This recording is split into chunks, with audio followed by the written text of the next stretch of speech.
I'm a dude, and I'm inviting you to join me on a podcast about brews. Does that include stouts? Yes, of course it includes stouts.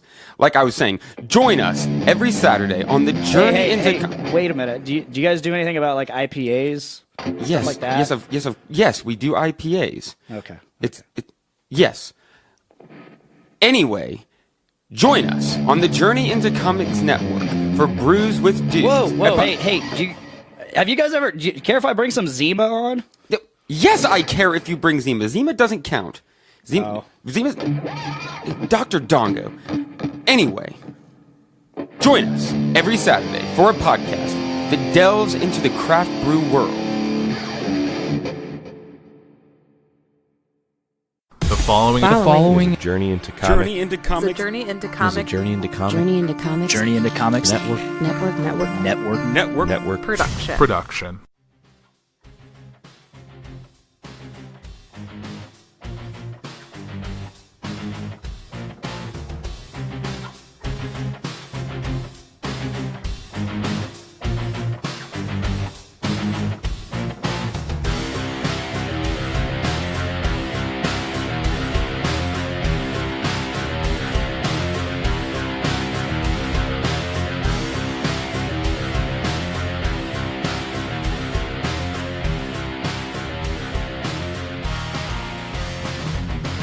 And welcome back to another episode of Crucial Tunes. I'm your host, Nick Maxon, sitting here with my co-host, Tyler McLaughlin. Hey, y'all. We've got our you've been on the show several times now, if memory serves. Zach Davidson. I do say, yes. You're our favorite guest. Yeah, you're on. Thank you. It's always such a pleasure being in the office. On the episode where we just talked like pirates the whole time. Absolutely. horror. We just kind of talked like this for the duration of the podcast. I tried to do a Johnny Depp impression the entire show, and it was awful. And I just screamed the whole time. Just. Why is the rump? Yeah, that was a weird episode. Looking back. Funny you mentioned that. I saw that Disney is saving $90 million by not signing Johnny Depp again. What? In the, Pirates of the Caribbean movies. Whoa. Yeah, dog. We're gonna talk about movies for a minute because I can't let this go. No, you cannot let that go. Let's rewind back in time to the original Pirates of the Caribbean movie. It was good. It Oh, was real good. Fantastic. It was incredible. Didn't need to make a trilogy like they decided to. Well, I actually liked that they did a trilogy, but they should have stopped there. Yeah, it's my understanding Yeah, they didn't agreed. intend for it to be more than just that one movie. Mm-hmm. So, the first movie was great. The second movie, a little rough. Not as good, But I would agree. if you could have condensed the second and third movies into one movie, I mean, You could have had a banger of a movie. I believe so. And then Yeah, that would. and then to go 4 and 5, I haven't seen the fifth one. I've seen all of them. I've seen them. I've seen them all, and they're all entertaining flicks. I say that with quotation marks. But in my opinion, the first two were good movies. The first one was phenomenal. Mm-hmm. The second one was a good movie. Mm-hmm. The third one was like, okay. And then it just, I mean, they get worse. Yes. Every single one Oh, yeah. gets worse. I mean, the third one was nice because it tied up a lot of the loose ends from the second movie. Yeah. But that was the entire purpose of that third movie. And it could just to tie up ends. Yeah. Which when they could have just so done then that why in the did second you movie. reopen the project? Mm-hmm. I don't know. I don't know why they thought bringing Penelope Cruz in for the fourth one would have been like a big box office draw. Like, look, guys, we've got Johnny Depp and Penelope Cruz. Yeah. Maybe if it like- wasn't a Disney film and she could show a little bit more cleavage, they would have probably sold a little bit more. Maybe. But the point that I was trying to make was Johnny Depp was really the only reason that I saw those movies. I mean, obviously there was a lot of the supporting cast that was great, Yeah. but Jeffrey Rush was great Yes. as Barbossa. Yeah. absolutely. And the way they brought him back at the end of the second one, it made you go, oh, fuck yeah, I can't wait for the third one. And the third one was like, all right. And it showed him in a different light, which I appreciated. No, I like Barbossa's character a lot. I do too. He's cool. Will Turner. Yeah. Standard Yeah, He should have not been in it got anymore so after the weird. first one. Yeah. It got so weird with him. Like the Becoming Davy Jones. Right. That was pretty cool, but Yeah. that was about it. Yeah. You could have done that with any of the characters. It didn't need to be Will Turner. Mm-hmm. Yeah. Yeah. Don't even Honestly, get I me started remember- on Keira Knightley. No, there's no Yeah, point. There's no. no point. So we initially decided with this episode that we were going to review the soundtrack from the movie Speed, the blockbuster hit. One of the greatest movies of its time. The year is Yeah. 1994, and Revolution is here. Keanu Reeves is rising as a star, Hasn't quite hit the Matrix yet, about to blow onto the scene. but he's well on his way. He is, and I did like me some Matrix. We're just gonna keep talking about movies. I say enough about movies. Let's go talk about this other movie. What we found. There's another movie. What we found though is after we got in contact with the R&D department and sat down to start evaluating and doing our due diligence on the movie soundtrack for Speed. I didn't even remember that there was background music in the entire film. and we didn't recognize a single one of the songs. Not any of it. There were 13, I think. But I guess we might as well. Could we get hey, Jamie, could you pull up the Speed soundtrack? We're having Jamie work on that. That's the guy that's handling the monitors right now. Let's see. So we brought up the fact that I've got several copies of Speed, and Zach is unfamiliar with why I've got so many copies of Speed. I don't know how he is unfamiliar as much I'm as much as you sure- and Blaine and I have talked about Yeah, it. this is a I'm good sure I've heard of story. it before. It's a good story. Refresh me. So, it was a Vice article, I believe, about a guy who was trying to collect every single copy of Speed on VHS. He talked about he goes around and if he can buy them for less than 50 cents, he'll buy them. But if they're more than that, he'll steal them. Straight up. But so he's got, I believe it was hundreds at the time. I don't think it was in the thousands, but he has hundreds and hundreds of copies of Speed on VHS trying to collect them all. So I started collecting them. So if he ever wants the full collection, there's a final boss.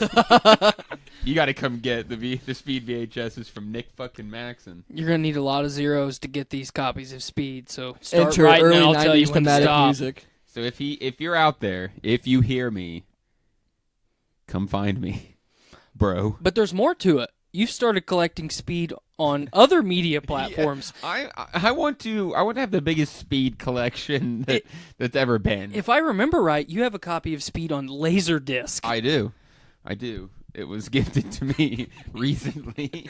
How many people in the world do you think have a current copy of Speed on Laserdisc? I truly believe it's less than 5. Goodness. There's no possible way that anyone would keep something like that around. I forgot Laserdisc even existed until that copy. It's my first one. It's my first Laserdisc. Speed on Laserdisc. Groovy. It's a mess. Okay, so we finally pulled up the soundtrack for Thanks, Jamie. for Speed, the original motion picture. The very first song is called Speed by Billy Idol. No. So, I mean, I'm sure that's okay. I don't know if I would recognize it. It'd be a stretch for me to say, "Oh yeah, I recognize that Billy Idol song." Yeah, no, right. I don't. Let me just go through my Billy Idol Rolodex real quick. Oh, wait. Oh, Do I know any? Billy Idol. Did he do the? Was that Rebel Yell? White Wedding. Yeah. Yeah. Rebel Yell. Okay. Boom. We know some Billy Idol. Then we've got A Million Miles Away by the Plimsouls.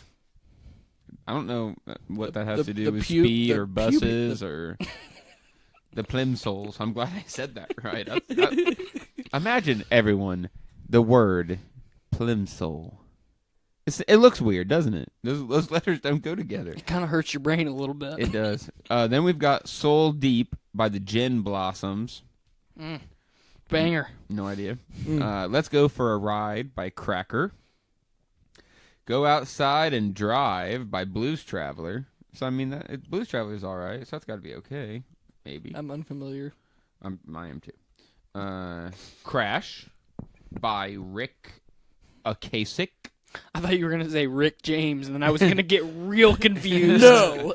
We might have to. We'd have to put the music on. Like, sorry if we get dinged. We gotta check this out. This is for science. So now people know for sure. Like, so you guys didn't even listen to the soundtrack. You just looked it up. Doing this for the sake of humanity. We don't have any idea what these songs sound like. We were just like, let's see if it's worth it. And we're like, nah. We came up with a better idea. And the better idea was just bullshit. Well, just think about it. You and I both cracked open the Spotify page for this soundtrack, and we saw the likes of Billy Idol, Blues Traveler, and a bunch of other shit that we've never heard of. And the it's like, Souls. Maybe we should come up with a better idea. We recognize some of the artists, but there's a good chance that we've never heard any of these songs. And we've both seen the movie quite a bit. Yeah. I'm a fan, I would say. You could call me a fan. Okay, moving on. We've got Rescue Me by Pat Benatar. Hard Road by Rod Stewart. Okay, banger. Then we've got Caught by Carnival Strippers. That sounds interesting. Mm-hmm. Caught by carnival strippers. All right. Caught by Carnival Strippers. I'm imagining an ICP-esque group. Yep. That's kind of what I was feeling. Throw in a little bit of Wu-Tang. I bet the Rod Stewart song came on when Keanu Reeves and Sandra Bullock were smooching at the end. Oh yeah. I bet that was. Likely. I'm upset that I don't remember. So that's why we can't call ourselves super fans, whereas we would know where all these songs lay. I'm a big enough Speed fan that it was on cable not long ago, and I recorded it so I could watch it again. Good. Because I don't have copious copies of Speed. Maybe we'll start a, I don't know. 24-hour Speed marathon? I was going to say a podcast where we just talk about speed and the merits of speed. And before every recording, we watch Speed so we're fresh on it. Speed, the podcast. That might be the worst podcast idea I've come up with. And I've come up with some bad podcast ideas. Me too. Oh boy, oh boy, oh boy. Speed the podcast. Maybe even just a one-off. No, okay. Let's not get... Okay, we can make that our Christmas special for Crucial Tunes. Guys, can we please... Okay, we got just a couple more, and then we can put the speed thing behind us. God damn it. Yeah, let's drink this. Let's drink this beer. You're welcome. Cheers. Cheers.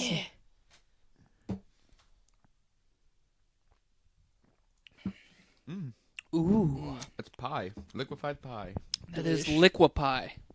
Drinking a blueberry dessert slushy from 450 North Brewing Company. It's good. We're not going to be douchebags like those Bruce with Dudes guys and talk about it any more than that. Fucking guys. We've got number 10 on the Speed original motion picture soundtrack. Cars 93 Sprint by Gary Newman. Legend. Like a Motorway by Saint Etienne. Saint Etienne. Banger. That's awful. That hurts my mouth to try and say it. I know. My poor mouth. I think I lost brain cells trying to pronounce it. The I last don't have any left. In my head. The last song is Mr. Speed by Kiss. Wow. I'm not a Kiss fan, so I'm pretty anti-Kiss. yeah, I don't like them. I'm impartial. It's not that I'm not a fan of their music. It's like I don't like them. They're not a good band to me. So, Gene Simmons is a douche. he is. I suffered through an interview that he did way back when, 80s or 90s, and he was like really cringy, like a shitty person. Oh man. Yeah, and I mean, I'd say he's playing a character, but he is not playing a character. Well, you've heard the whole controversy about Gene Simmons and Kiss believing that they're the ones that came up with the devil horns. Yeah. They are adamant that they're the ones that did it first. As if Dio wasn't around. Or Alice Cooper. Yeah. Right. Yeah. Right. Cooper and Dio were the first two to really make that mainstream. and Gene Simmons with his 9-foot-long tongue, looking like a Komodo dragon, is like, nah, man, that's us. His equally retarded ego. Mm-hmm. But I heard a story not long ago about Kiss where an older gentleman, I'm going to say probably 50s, but I don't know for sure. I mean, old compared to us. Sure. Was at a concert where Kiss and Iron Maiden were like co-headlining. And he had just went to the merch table and bought an Iron Maiden t-shirt. And he was like a VIP ticket holder, so he got to meet with Iron Maiden and Kiss. And he had that Iron Maiden t-shirt on, and Gene Simmons and I can't remember what other band member from Kiss, but it was two of them, made him take off his shirt before they would sign take off the Iron Maiden shirt before they would sign any of his merch at all. He's supposed to be interviewing them. Yeah, that's right. Yeah. Wow. The interviewer. And he said, and he wore it specifically because he wore the Maiden shirt. It was a tour shirt that he had got when he went and saw Kiss open for Maiden. Mm-hmm. So he wore the shirt as a, hey guys, isn't it cool that I'm wearing the shirt, you know? And they were like, no. Why the fuck would you wear another band's shirt to an interview with us? Yep. Which I don't agree with. I mean, that's an insane statement all on its own. Like, what? No. If I don't even wear, like, when I go to a band's show, unless it's like a local band, but, like, I don't wear a Metallica shirt to a Metallica concert. Mm-mm. I mean, and again, I wear whatever's most comfortable. I want to be comfortable at a concert. I'm going to be moving, I'm going to be grooving, and I'm going to be having a good time. Yeah. And I can't be having a good time if I'm in a scratchy, constricting, uncomfortable shirt. And if I bet Kiss's shirts are uncomfortable. I bet they fucking are because their attitude is uncomfortable. That's a good way to put it. But it's like you have one of the most recognized bands in history. Oh yeah. For a lot of reasons, and it's not because your music's good. Yeah. Right. And if you went to anybody that is around our age right now, the average guy, and said, "Hey man, do you like Kiss?" More times than not, they're going to tell you no. Yeah. Or ask who. Bam. They were big. I mean, they were big for their time. Sure. My dad's a huge fan. But even then, like, you had so much else at that time. Why would you pick Kiss? I don't know. I in good conscience, could not have, especially now that I know that the band, especially Gene Simmons, has the kind of attitude that he does towards fans. I just think it might not have been as prevalent because the internet wasn't a thing, right?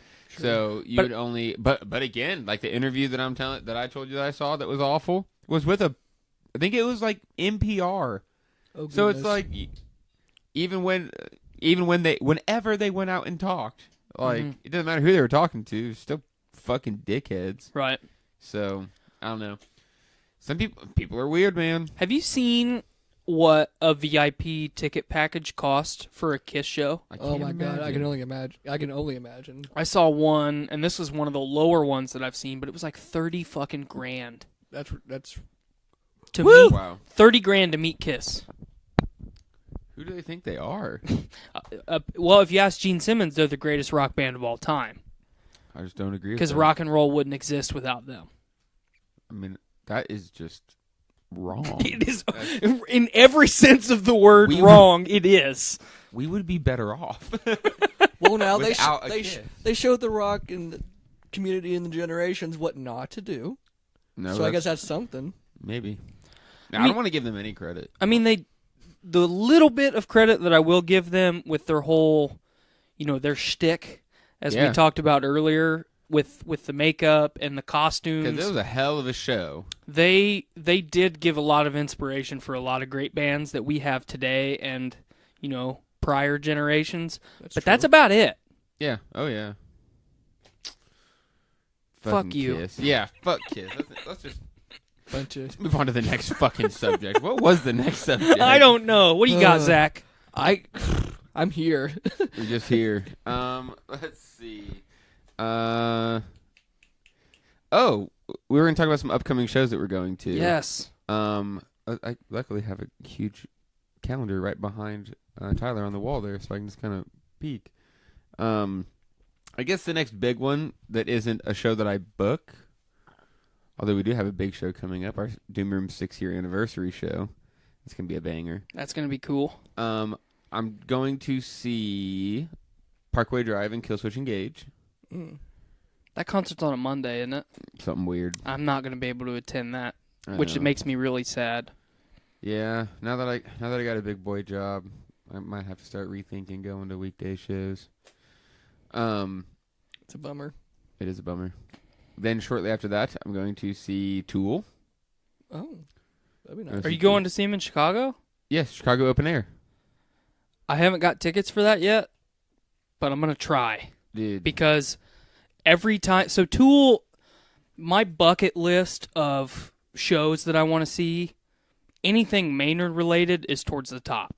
Yeah. I mean, it is 100% towards the top. And every time that I've had an opportunity to see Tool, I haven't been able to secure tickets. So a couple years ago, they were... I can't remember if they were playing in Indianapolis or Chicago, but I had the day off.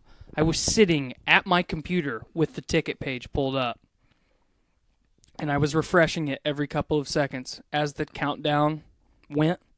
And as soon as that countdown hit 2 seconds, I hit refresh. It popped up 1 second, went to 0. Right when that fucker hit 0, I hit buy tickets, and they were already sold out. Yeah. Good grief. And Yep. I remember it was in Chicago because I went on a tirade on an episode of Podcastrophe or some show that I was on about how ticket brokers in Chicago specifically will...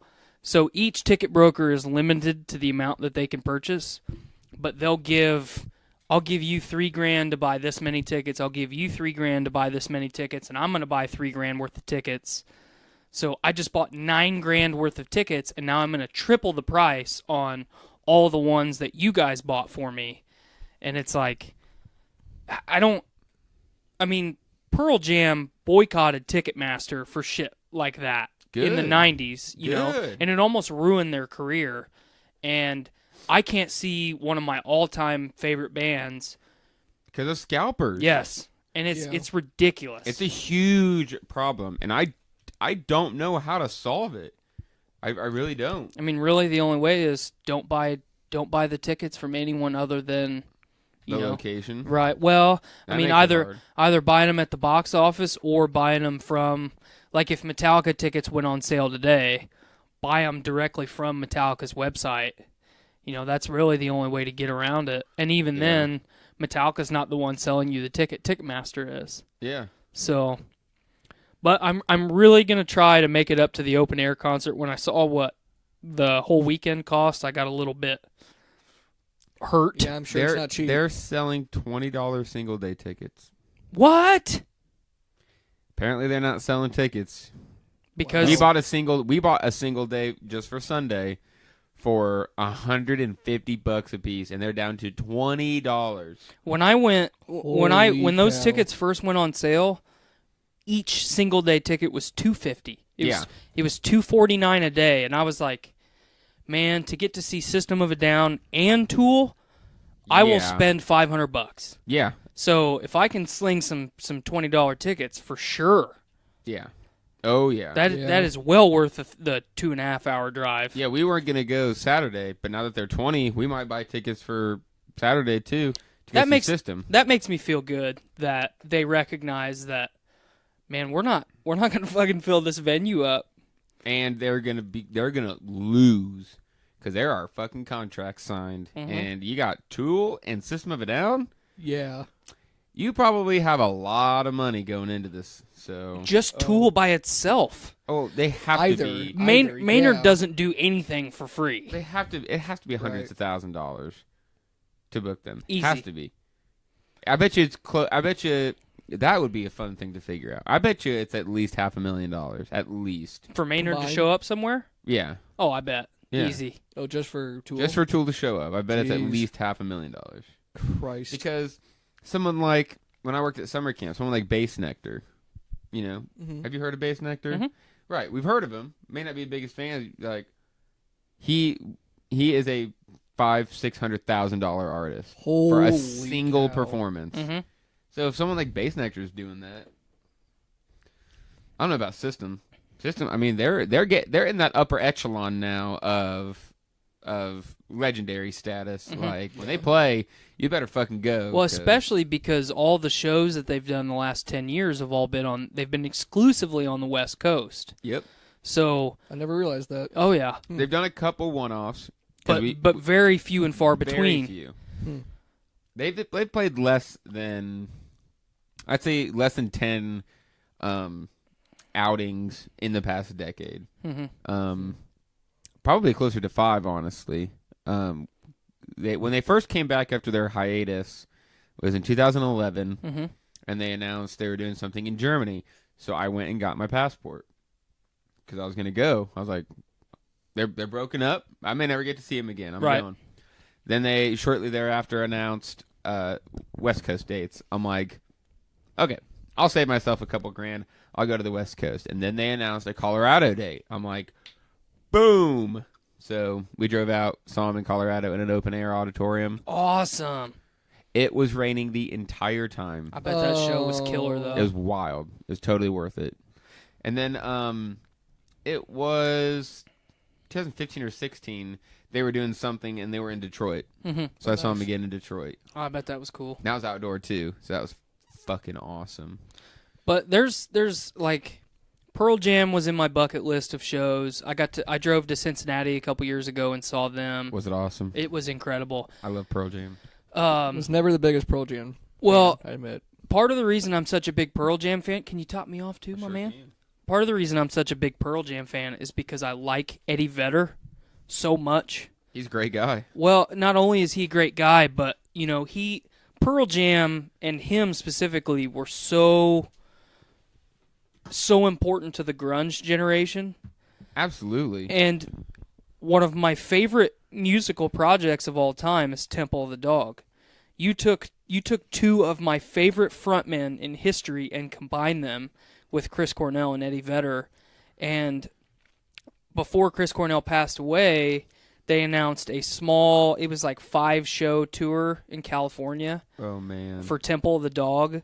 I tried to get tickets. The lowest ticket that I could find was $1,100. Oh, my God. And then they didn't even finish the tour before Chris passed. Oh, no. Man. So, especially now that Chris is gone, I'm like, man, I should have spent that $1,100. But especially with someone like that who's so young, it's like, how are you supposed to? How are you supposed to know that's the last time? And Blaine and I got in an argument about this not long ago. But I wish more bands, especially that upper echelon of material that you and I were just talking about, I wish they would do more or do less West Coast centric shows. I know. What is it about? There is a big enough audience in the Midwest. You cannot tell me that 5 shows in California isn't equal to 5 shows in the Midwest. Yeah. The Metallica show that they just did in Indy set the record for the it wasn't a stadium. I don't remember where it was. I have no idea. Maybe a baseball field or something. But that Metallica concert sold more tickets than anything that had ever been held in that. Oh, in Banker's Life? Banker's Life. Yeah, Banker's Life Fieldhouse. They broke their record for most in attendance. It used to be called Conseco Fieldhouse. Ah, okay. Okay. Really, really cool. Really, really nice place to do anything. If you ever want to go to a concert that's indoors. It is very nice. There's not a bad seat in the house. For sporting events, they'll deliver beer and food to your seat. God damn. For no charge. That sounds wonderful. It's incredible. I want to go. Yeah. But I'll find a show. Yeah. No bueno. I mean I get like how like as from the bean counter's perspective, I get how difficult it would be to plan out a tour because you've got to work it out with Ticketmaster or whoever that you're going to make this much money each venue, the entire road of the tour, and then you've got all the other people involved. But you're telling me that if System of a Down announced tomorrow that January of next year they were going to play a show in Conseco or Bankers Life Fieldhouse, that motherfucker wouldn't sell out in 2 days? And if you did one in Indy, Detroit, and Nashville, and Chicago, every single one would sell out in minutes. And if you did 2 dates in Indy and you did 2 dates in Chicago, every single one would sell out. Every single one. Guaranteed. It's almost guaranteed money. If somebody like Luke Bryan can sell out a show, you're telling me that System of a Down isn't going to sell out a show? Like, They do. they will forever. Yeah, for the rest of forever. They may not be able to go do, I don't know, 100 shows in a row. Right. But if you go book 15 shows in a row, going, Midwest down or Midwest out west, you're going to sell. If you do that once a year, I would go see System of a Down every year. Or even once year. every 3 years. Sure. Yeah. I mean, Yeah. if you go moderate with it, once every 3 years, especially if you space that time out, you might start to kind of peter off and not After sell time shows goes out on. if you did it every year. That's But true. you look at what Coheed and Cambria does. Coheed goes, we're gonna tour real hard, and then we're gonna take about a year break, and then we're gonna make another album, and then we're gonna tour hard for a year, and then we're gonna take a break. It's been working real well for him. And I mean, I didn't make the Coheed show in February like I originally planned to, but when Blaine and I went and saw him last year, I had never got to see Coheed. It was always on my bucket list. Mm-hmm. I And hear they are fantastic. oh, it's incredible. Yeah, they're wonderful. It's one of the best live shows, just audio wise, that I've ever been to. Like, it sounds as good, if not better, than off the album. I saw him a couple of years ago playing with Between the Bay Area and Me. So it was just a dream man. show. That sounds Right. great. Yeah, it was wonderful. Coheed's definitely one. They were one of the ones that I say got me into heavy metal, but they're not heavy metal. They were just kind of one of those bands. I was getting more into people that were really good at their instruments. It was Welcome Home. Just like the guitars and shit on that, I was just like, this is fucking epic. Right. Like, you don't hear epic music on the radio very often. Right. You can hear rockin' songs, but I was like, what the fuck is this shit? And then you go listen to the rest of their music, and you're like, god damn. It's all that way. Yeah, it's all phenomenal. And Claudio has such a unique voice. Beautiful voice. Oh yeah. It's, I mean, you like, so when Blaine and I went and saw Coheed, that was the Great. first time that he'd seen them. Never really listened to their music other than Welcome Home. He hadn't? He hadn't. That's weird. And I said the same thing. I was like, you're telling me that you haven't dived balls deep into Coheed like I have? He's like, no. I said, do you want to listen to the new album on the way up there? And he said, no, I want to experience it all live. And I was like, okay, you're in for a hell of a show. And when they played the ballad, Oh, they've got a couple. the soft one. About a Vicky Booby. Sorry. I don't know. I'm doing a podcast, so my brain doesn't work. That's how it usually happens. I was really into so it's such a long fucking title. Good Apollo on Burning Star or something like that. Volume 4. Yeah.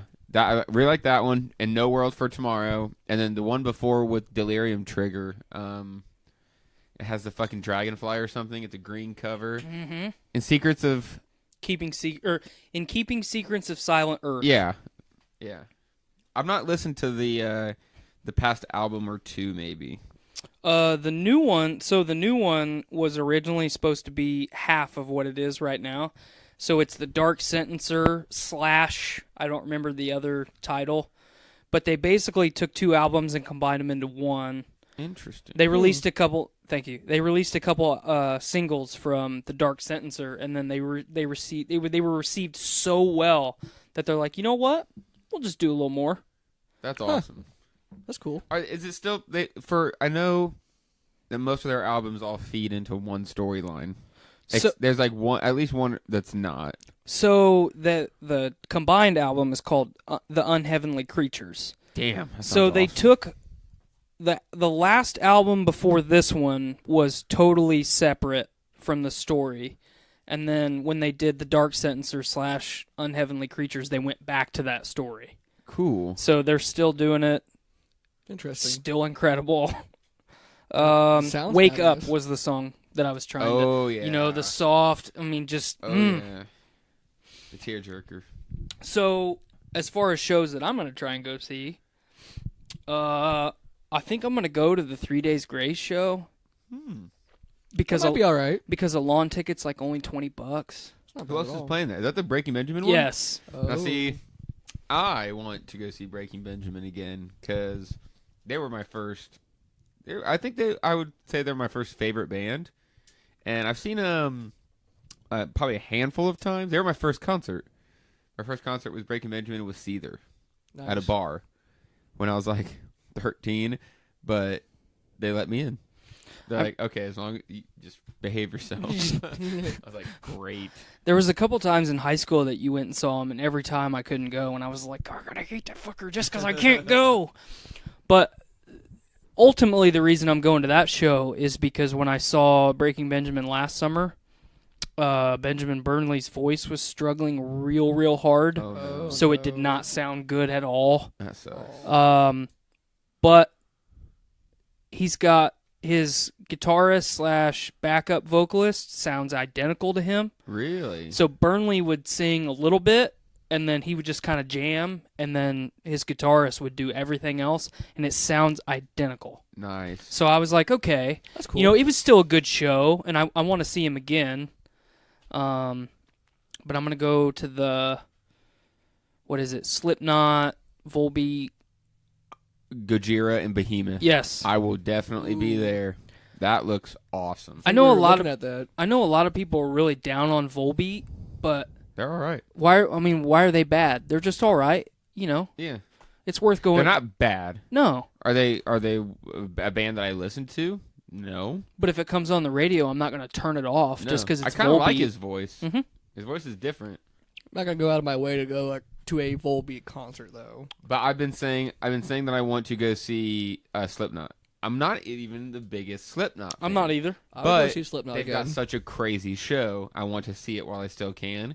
And when I saw that their next tour was with Gojira, I would go pay top dollar to see Gojira. I'm like, great. I've been wanting to see Behemoth. I've been wanting to see Slipknot. Perfect excuse. Because that show's going to be fucking wild. Yeah, that lineup looks dope. And you can get a lawn ticket at Cheap. Ruhoff Deer Creek Wireless Verizon Home Music Center Mortgage Center. HD remix. Yes. For $20. Yeah, that's not bad at all. And so up until last year, I had never went there for a concert. Really? Yeah, I'm a guy that when I go to a concert, I like to sit down and watch the show. Yeah. Kind of like going to the movies. But after that first ticket or that first show that only cost me $20, why would I not come back to this? Yeah. Yeah. Especially now I've got a spot staked out, which is right behind the hearing impaired interpreters. Yeah. So not only do I get to see what's going on stage, but I get to see someone who's passionate about what they're doing. Right. Just getting into it and killing it. Oh, yeah. I've never seen one of those people do it live. The last time I went, which was... It was Five Finger Death Punch, Breaking Benjamin. Death Punch was awful, by the way. They're juggalos now, and I hate them. They're juggalos. They're 100% juggalos now, and I'm not okay with that. That doesn't surprise me. That's not good. But it was Death Punch, Breaking Benjamin, Nothing More, which is one of my favorite up-and-comers. Nothing more. I'm a big fan of them. I'll have to check them out. And Bad Wolves. Bad Wolves is supposed to be there, but we missed that set because we got there late. But we stood right behind the hearing impaired people again in our little spot that we've staked out. And this woman was probably in her mid-40s to late 40s, and she had 3 or 4 deaf people in front of her, and that woman did not stop the entire concert, was as enthusiastic as I've ever seen any human being be. Holy cow. And she meant it. That's a real cool thing Which to was see. cool, you know? So, That's awesome. I've got a bunch more lined up, but I can't remember them off the top of my head. I didn't prepare for the podcast Yeah, no. me well neither. enough. No, I didn't either. I bought tickets for August Burns Red. How are they live?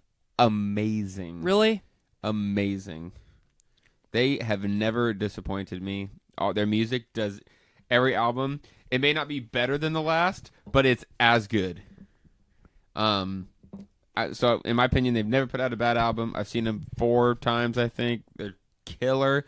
They're the nicest guys in the world. I've met them a couple times. Nicest dudes in the world. Just down to earth dudes that just love playing music. And the music's so fucking good. And the album, they're doing a 10-year anniversary run of the album that got me into them. So Cool. Man. Constellations. I believe it's July 1st. It's a Monday. So I'm not excited about that. But I don't fucking care. It's going to be amazing. And those sold out immediately, too. Did they? Yeah. A lot of those are going to sell out. Man, the internet's great, but it's infuriating when concert tickets sell out immediately. I know. Or before you even buy them. Exactly. I mean, literally, they're spoken for already. I hate that shit. I'm trying to remember where that show's going to be. It's in Chicago.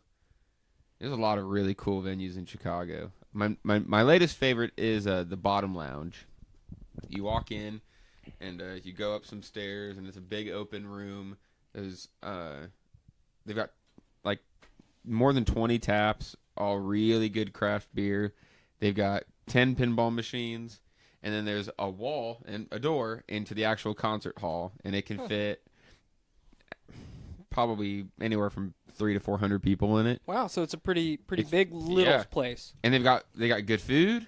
Like it's tight. It's a really cool spot. Neat. The Bottom Lounge. The Bottom Lounge? The Bottom Lounge. I'm a big fan of the Copernicus Center. The Copernicus Center. So it's an old Victoria style theater that they remodeled. Ooh. It's not that far away from Wrigleyville, maybe 15 minutes. Huh. But I saw Kansas there 2 years ago. I bet that was neat. Or 3 years ago. So, little backstory on that. Kansas played at, what was that? Hot Summer Nights? Is that the festival that we used to have downtown that they canceled? Dancing in the Streets. Dancing in the Streets, that's what it was. So Kansas was the headliner for Dancing in the Streets. Yeah. So I was like, Kansas is one of my favorites of all time. Yeah. I gotta go. Yeah. Skylar was pregnant. So we got there a little early, and I'm like, okay, I have to feed you, otherwise you'll turn into a gremlin. What do you want to eat? I want a pulled pork sandwich. So I waited in line for 25 minutes for a pulled pork sandwich. Whew. Right when I got into line, I said, okay, right up there is where I want to sit. I want to nail that spot down right there in the grass. She goes, okay. She just looked at me, and I said, go get it. Go. I want to stand here in line with you. So I walked out of that line, looked at my spot, and there was about 25 people in it. Son of a bitch. Shoulder to shoulder, and I just got instantly sad. Like, I'm not mad. I'm just disappointed. Yeah, like I really wanted that.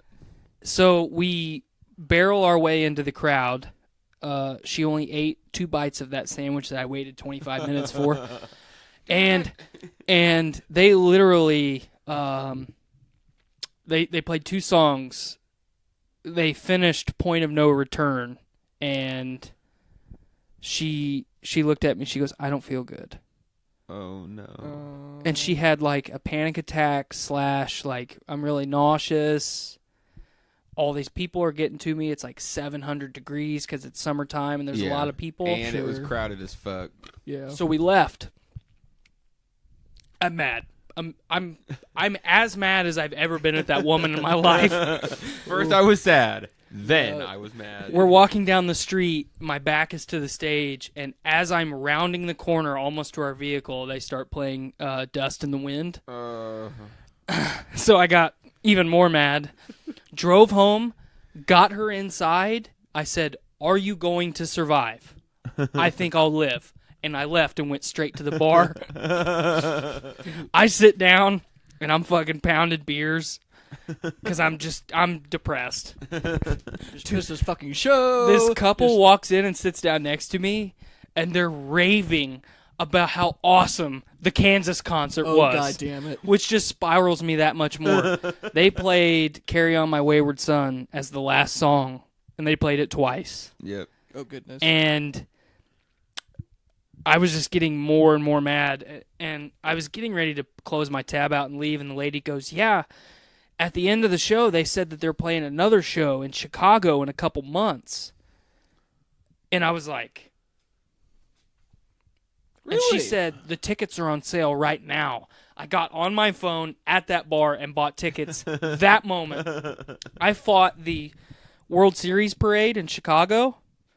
It took me 2.5 hours to get through Chicago to the Copernicus Center. Oh goddamn! Wow. Because I had to fight the parade to get there. Wow. Yikes! But I fucking saw him. Good. And it was awesome. Good. And you got to sit down in a comfy seat. Well, I didn't sit down very much, but I did have a comfy seat. Nice. I was on my feet the whole time for Kansas. Yeah. That's magical. And I had a boner. Yeah. I believe that. Musical boner. Perfectly acceptable. A perfectly acceptable musical boner. Oh my god. Hey, not wrong in any sense of the word. Nope. Perfectly normal musical boner. Well, it was such a win for me because there's so many bands that I've tried to see in the past that I just cannot get tickets for. Tool, Coheed was that way. Then I had the Temple of the Dog debacle where I was ready to sell one of my testicles so I could fly to California and see that show. Yeah. Yep. And I finally won just a little bit with Kansas. So You need those wins. Every now and again. they don't come very often, but when you No. get them, they feel good. Yeah. Yeah, I've been So I having... hear Evanescence is making a up and coming. Shut Are you being serious? mouth. Uh, we discovered an artist. Would you like to talk about this artist? I think I just like to share a little tidbit. You just want to... I think we're just gonna do a little show and tell. Oh, this is magical. Don't fuck with me though, because if Evanescence is going on fucking tour, I will Yeah, go. but they have a new lead singer. Amy Lee's not in charge anymore? So I'm told.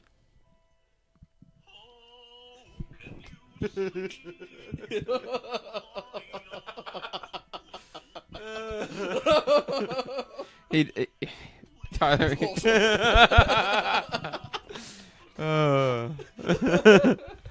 My reaction is the same every time too. Okay. That's I'll He spare does the rest this, of you the details. He does this regularly? It was brought up a couple weeks ago, and It's just golden. I Goofy, wake me up is now. can't wake up. Save me! It's so fucking ridiculous. But every time it gets brought up, you can see it in my face, the life draining out of me. Not again. I wish you would have freeze framed how excited I was there for a second, and then the moment that started to play, and I just got crushed. Drained. Just. I was yeah. already low enough emotionally, so thank you. Hey, not a problem, man. That's what I'm here for. Yeah. But I mean, I'll go on record if Evanescence was like, "Hey, we're gonna do a couple shows," I'd go. I really honestly liked hear them when I was younger. Do they still make music? I don't think so. No? I feel like she does something else for a living now. Amy Lee. I mean, she did some solo stuff for a while, She did. Did she? but I don't know that it was very good. I mean, her voice is great. I hear, for what it was worth, Evanescence put on a hell of a show. She's a wonderful lady. Ms. Amy Lee. Was that band 12 Stones ever as popular as they were during that one song? Did they ever? 12 Stones.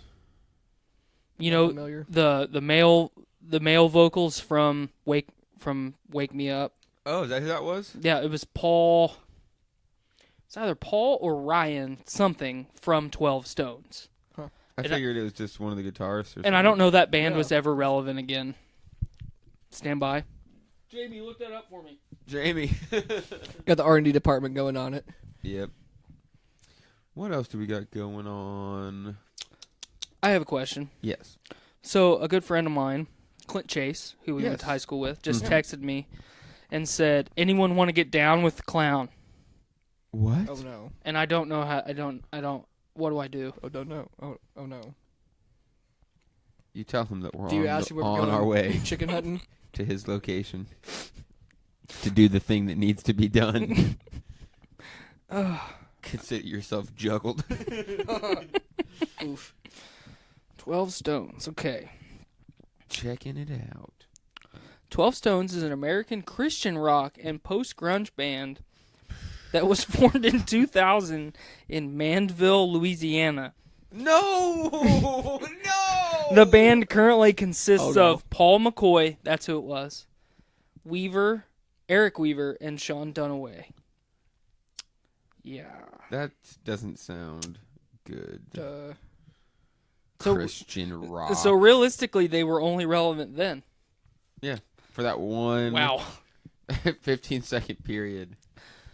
So I got free, like a free vacation getaway when I was in 8th grade, I think. Whoa. It was at like this Christian retreat at Ball State. Oh. Nice. But I was with my hood rat friends who, like, you know, every time we walked in the church that they went to, it should have caught on fire kind of thing, you know? Absolutely. But there were 3 bands that played, 4 bands, and they were all good. Huh. One was called Red. Oh. They were, you Yeah. know, they're a Christian rock band. Yeah, I know who Red is. They were good. Pillar was another one. They were pretty all right. Okay. POD was there. What? I've definitely Yep. heard of POD. Holy POD shit. was there. They played a hell of a show. And then you remember the song, My Life Be Like, Ooh, Ah. Yeah. Yeah. Ooh, they played too. Wow.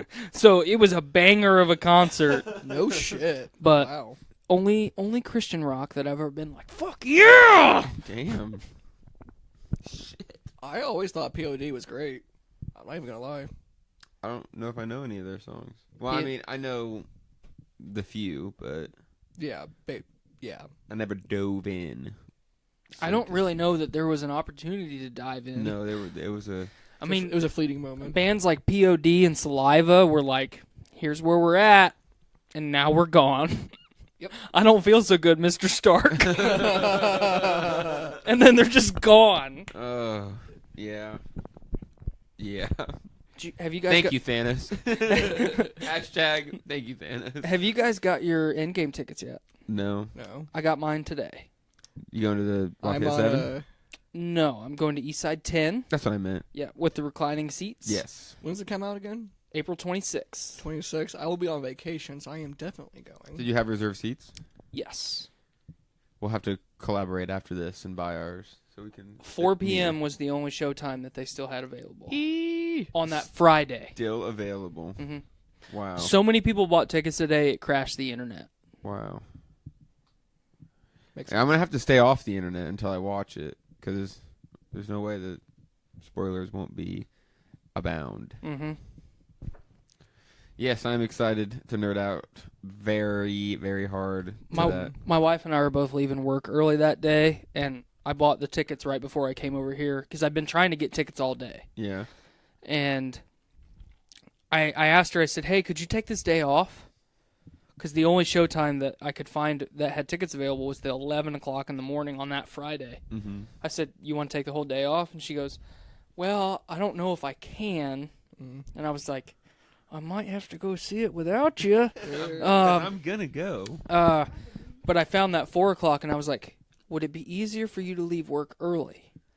Yes. There we go. Instantly bought them, and I said, okay. As I hit purchase, I was like, you do understand that this movie is over 3 hours long? Yes. And she's like, There will be no bitching, no whining. and I was like, you know how I do when I get to the movies, unless I am going to piss my pants. Even then, I probably still won't get up. Pinch it off. Pinch it off, I'll man. bring a cup. Yeah, I got that 64-ounce movie theater drink. I'll Yeah. fill that dude up Yeah. because this is the most ambitious project in cinema history. Absolutely. Oh, yeah. Without This a is doubt. this is the culmination of an 20 just not just that, but an era. Yeah. yeah. Oh, yeah, totally. We get to be a part of this. Like every other generation of people has had something. We fucking have this. And who's going to do something like it? DC's trying to right now, but we all But see how they're that's going. they're not good. Star Wars is the only Star other Wars one. has potential to uplift their franchise, which I think that they can do Oh, yeah. because I love And everything Star if Wars. we're being honest, since Disney is manning the helm now, let's be real, they have a lot more money at their disposal. They can but they're make fucking this. bitches with their money. Okay, yeah. Yeah, you got me. Oh no, Han Solo only made $200 million. Let's scrap some projects. What? You only made $200 million? The only caveat to that is we don't know how much they paid Ron Howard to save that film to what it was. So the $200 million that it made could have been what they paid Ron Howard to make the movie. Wow. We don't know. Right. I'm not defending Disney by any means. No. Because I also, much like you, loved Solo. Yeah, you know, because I'm an actual fucking fan of Star Wars. Star Wars had some great soundtracks. Fuck yeah, they did. So many good soundtracks. But I will be the first to admit that in the new generation of Star Wars, nothing. Nothing sticks out. There has not been a Duel of the Fates. Thank you for saying it, because I was going to if you didn't. Duel of the Fates is one of the greatest songs ever. John Williams, man, that fucker. John Williams is one of the greatest people in the world to me. He's done so much iconic music. And there's people out there that, like, naysay John Williams, like, oh, listen to this from the 30s that he took inspiration from and copied it. And let's be honest, every artist in history does that to each other. Every single in some way. It doesn't. Nobody makes fun of their favorite protagonist in a movie, like just ripping off parts of Jesus. Oh, just ripping off parts. Yeah, it's a Hero with 1,000 faces. You know that same fucking concept. Mm-hmm. Like you're gonna borrow. You know. But John Williams didn't steal fucking Duel of the Fates from anybody. No, he sure fucking didn't. He brought Duel of the Fates straight from his balls. Like, he slung them on the face of the world. And never have I been so excited about the process. And the world said more. I did. 1,000 violins carried John Williams' balls to all of our faces, like the ships of Sparta carrying its soldiers to Troy. And we welcomed it open mouthed. Yes. Like, y'all don't even need no Trojan horse, fam. Just come on in. I got the doors right open for you. Come on. Just come on. Wait, you got a double-sided lightsaber? Come. Bring your friends. Come on in. More. I don't think. See, and like with episode 7, they nailed the trailer the same way they did with episode 1. Like, oh yeah, it's been a decade. Star Wars is back. You ready for this? And you see fucking the effects for episode 1 were wild. You saw that double-sided lightsaber with a dude who had fucking horns on his head. His skin was black and red. You're like the pod racers. The pod racers. The racers, droids yes. that spun around and had everything. And they kind of did it a little bit with 7, but they only had the Kylo Ren like lightsaber. That's what I'm thinking of, where they're trying to get you in on it. I love you, love you, Star Wars, but get me excited again, please. I was excited about the possibility of an Obi-Wan movie. I think the last thing that really, really excited me was that the Game of Thrones guys are doing a trilogy. Mm-hmm. I'm very excited about that. Well, you've got the Game of Thrones guys doing a trilogy. You've got Favreau doing The Mandalorian, which has an all-star cast, and you have like guest directors for episodes, like they're basically vignette in the series with Taika Waititi was one of them. Yep. He directed an episode, and that's Thor Ragnarok, mm-hmm. right? Yeah. Oh. And which was one of my favorite. Definitely one of the best films in the Marvel franchise. Is different. Yeah. It is the most unique film in the series, for sure. I want to watch it. It's got a little bit of Guardians, and it's got a little bit of Avengers, and it's got a lot of Thor. The soundtrack was sick. Bam. The soundtrack It's got was fucking sick. Jeff Goldblum. Yeah. You can't go wrong It's with got Jeff Korg. Goldblum. Yeah. It's just all the good. It's just all the good. But I got real sad when they canceled the Boba Fett film. Yes. Because they could have done a lot with that. I'm a sucker for anything Mandalorian. And then they're like, hey, we're going to do a show called The Mandalorian. All right, well, Sign I'm me instantly hard again. Yeah. Let's go. Welcome back, my boner. I'm writing that down as a band name. Welcome back, my boner. Dropping exclusively on the Disney streaming service, which I will get day one. Oh, hands down. Getting. Hands down. There should be so much primo content on that platform. Their entire library. Yeah. Every movie, every show in history, that anything that Disney has touched since its inception will be on that streaming service. It's gonna be fucking magical. And I canceled cable. Actually, I take all my shit back on Saturday. I'm doing the YouTube TV route. Okay. I really like their channel lineup for streaming. And I get Hulu for free since I pay for Spotify Premium. Nice. But, like, I've done all of this in preparation basically for the Disney streaming service. Because my kid, Ruby, needs one thing. Disney. That's all she needs. Yeah. She doesn't sit and watch TV all day long anyway, but when she wants to watch TV, it's Disney or nothing. Yeah. I've watched Wreck-It Ralph 700 times in the last 2 days. It's good stuff. In the last 24 hours, 700 times. enough. That's okay. You know, I'm reliving it. I'm again. bad, and that's okay. I'll never be good, and that's not bad. Like, Ralph's my man. Yeah. Yeah. But once the Disney streaming service drops, like, it's game over. It is. Yeah. Did you see Wreck-It Ralph 2? Oh, yeah. It's good stuff. So I signed up for the Disney Movie Club. Have you ever heard about that? Mm-mm.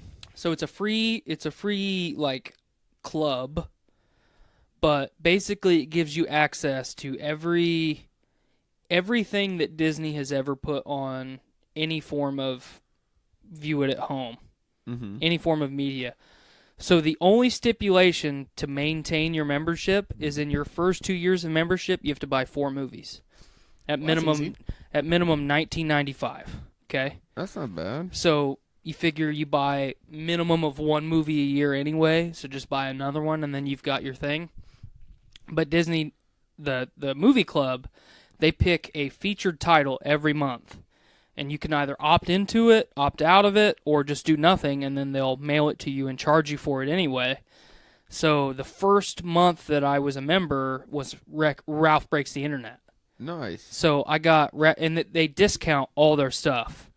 So the 4K Blu-ray version of Ralph Breaks the Internet was like $30. Yeah. I got it for $21. That's a big difference. So that saved me, $8-9. 30%. And then last month's was The Little Mermaid 4K like anniversary edition. And if you bought that, you got for like $3, you got The Mermaid 2 and The Mermaid 3. There's a third Little Mermaid? Apparently, I didn't know that. Wow. I didn't know that. So I got all 3 movies for $48. Not bad at all. And then this month's was the new Mary Poppins. Yeah. That's $20.